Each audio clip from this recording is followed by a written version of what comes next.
Bagaimana kabarnya hari ini, Bu? Alhamdulillah baik. Baik, Ibu. Saya sebelumnya mengucapkan terima kasih buat kesediaan Ibu untuk saya wawancara hari ini, karena kebetulan Ibu ini merupakan salah satu tugas dari program calon guru penggerak yang instruksinya mewawancara kepala sekolah tentang pengambilan keputusan, keterampilan pengambilan keputusan, Ibu. Jadi ada beberapa hal yang perlu saya tanyakan dari pengalaman Ibu sebagai kepala sekolah ketika menangani suatu masalah, Ibu. Masalah yang dihadapi oleh anak-anak kita. Baik. Yang pertama, Ibu, bagaimana Ibu dapat mengidentifikasi kasus-kasus yang merupakan dilema etika atau rujukan moral? Caranya mungkin kita identifikasi dulu apakah dia termasuk nanti ke dilema etika kasusnya ataukah etika moral. Dengan arti kata berarti kita lihat akar permasalahannya apa, kemudian baru kita lihat keputusan apa yang kita ambil untuk kebijakan itu agar dia bisa kita selesaikan. Berarti kita mencari akar permasalahan, apakah permasalahan itu masuk ke bujukan moral atau dilema etika Bu ya. Benar sekali. Selanjutnya, bagaimana Ibu menjalankan pengambilan keputusan di sekolah Ibu, terutama untuk kasus-kasus yang dimana ada dua kepentingan nih yang sama-sama benar atau sama-sama mengandung nilai kebajikan Ibu. Dalam mengambil keputusan tentu kita melihat contohnya tadi, berarti kita harus identifikasi dulu masalahnya apa. Setelah kita identifikasi, baru kita lihat kira-kira keputusan apa yang akan kita ambil. Dalam mengambil keputusan, kalau seandainya itu adalah dua ya kebersamaan, ya kita lihat kebajikan yang lebih besar nilai positif atau manfaatnya, maka itulah yang akan kita ambil. Artinya dari dua keputusan yang kita ambil, kita lebih memilih keputusan yang lebih besar manfaatnya bagi masalah yang dihadapi anak kita seperti itu Bu ya. Oke baik Bu. Kira-kira nih Bu, langkah-langkah atau prosedur seperti apa yang bisa Ibu lakukan selama ini Bu? Prosedur yang pertama kayak tadi kita ambil lihat dulu atau kaji dulu identifikasi masalahnya apa. Kemudian setelah kita identifikasi, baru kita lihat dalam pelaksanaannya kira-kira keputusan apa yang terbaik. Dan juga dalam pengambil keputusan itu kita tidak bisa sendiri. Kita tentu akan meminta pendapat berbagai pihak yang terlibat di sekolah dengan kata kolaborasi, terutama mungkin dengan kesiswaan, kemudian juga komite sekolah, dan juga mungkin di sana ada guru bimbingan mereka, kasus-kasus apa yang selama ini baru kita bisa mengambil keputusan. Termasuk juga kalau keputusan itu adalah mungkin nanti efeknya luas, maka kita harus juga melaporkannya ke pimpinan kita. Ya. Artinya intinya kolaborasi. Ya? Karena kita juga di dalam suatu institusi sekolah itu kita tidak berdiri sendiri Bu ya. Oke Bu. Hal-hal apa saja Bu yang selama ini Ibu anggap efektif dalam pengambilan keputusan pada kasus-kasus dilema etika Ibu?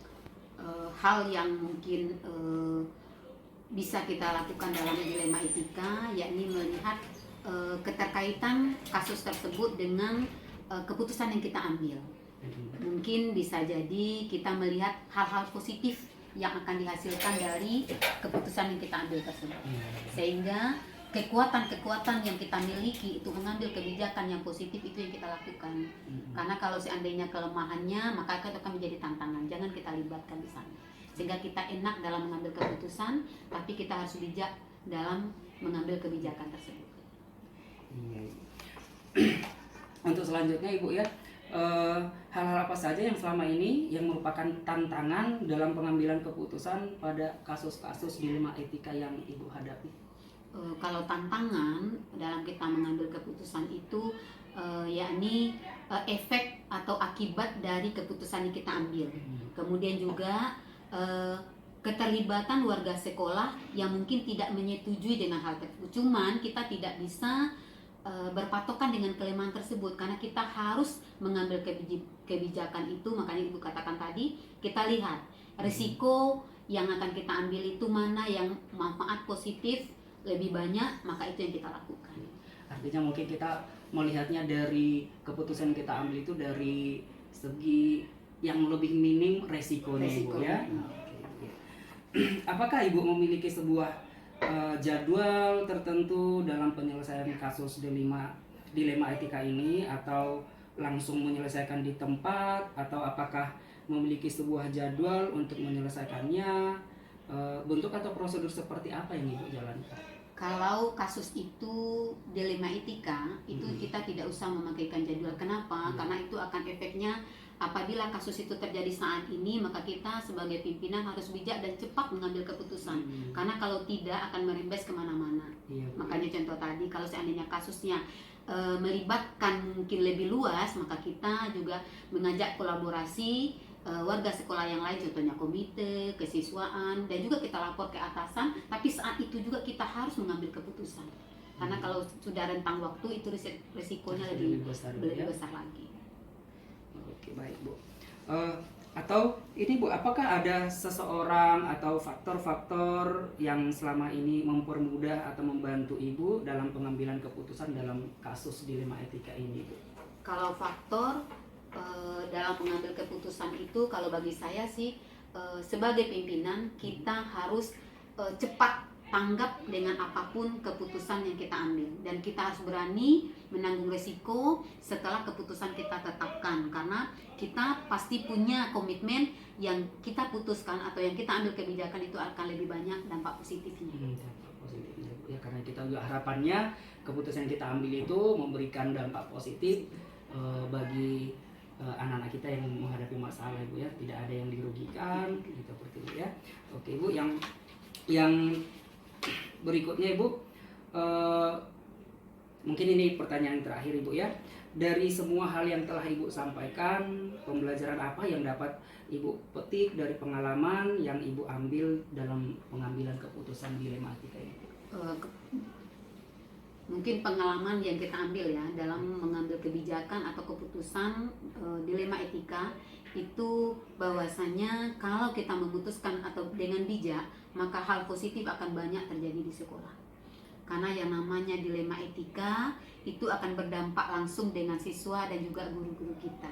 Jadi kita harus bijak mengambil kebijakan, tidak ada merugikan satu pihak pun, dan itu semuanya harus kita ambil yang bernilai positif. Ibu ya, sangat luar biasa sekali Bu ya pengalaman Ibu sebagai seorang pemimpin, di mana dalam pengambilan keputusan ini Ibu sudah punya pengalaman yang luar biasa, sangat hebat sekali Bu. Saya benar-benar sangat tergugah ya. Saya berharap saya juga nanti ketika menjadi seorang pemimpin bisa menjadi seperti Ibu gitu ya. Sangat luar biasa jawaban-jawaban Ibu dari awal sampai akhir. Iya Ibu ya. Baik Bu, terima kasih buat waktu yang Ibu berikan untuk wawancara yang singkat ini. Mudah-mudahan apa yang Ibu sampaikan hari ini bisa menjadi ilmu pengetahuan, penambahan ilmu pengetahuan buat saya, pengalaman buat saya untuk nantinya jika suatu saat saya menjadi seorang pemimpin seperti Ibu. Ya, terima kasih juga, sangat terima kasih sudah meluangkan waktunya Bu ya. Baik, sama-sama. Semoga tugas yang diberikan bisa dilaksanakan dengan maksimal dan hasilnya bisa kita rasakan manfaatnya. Iya, baik. Oke.